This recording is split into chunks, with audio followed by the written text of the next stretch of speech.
महानगरपालिका निवडणुकांना सुरुवात झाली तरी सुद्धा अजून राज्यात कुठेच ठाकरे बंधूंच्या सभा होत नाहीयेत। बरोबर आहे, ह्यांच्या सभा होत नाहीत कारण जनतेसमोर उभा राहण्यासाठी जे काम करावं लागतं ना, तेच या बंधूंनी कुठंच केलेलं नाहीये। यांनी लढाईच्या आधीच पराभव मान्य केला।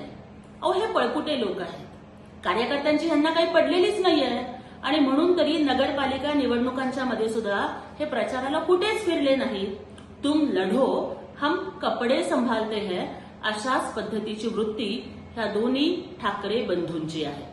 आणि त्यामुळेच जनतेमध्ये मिसळण्यासाठी जी हिंमत लागते, जे कष्ट करावे लागतात, ते घेण्याची ह्यांची तयारीच नाहीये।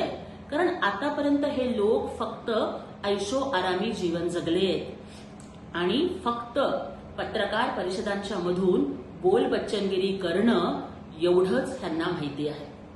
जसं म्हणतात ना की भागने वाले को कुछ नहीं मिलता, लेकिन लढने वाले के कदमों में सारा जहां होता है। आणि त्यामुळेच महाराष्ट्रातली जनता ही लढवय्या नेत्याच्या माननीय एकनाथजी शिंदे साहेबांच्या पाठीशीच उभी राहणार आहे आणि लढण्याआधीच पराभव मान्य करणाऱ्या आणि फक्त मीडियाच्या समोर बोलबच्चनगिरी करणाऱ्या या दोन्ही संधी साधू बंधूंना धडा शिकवणार आहे।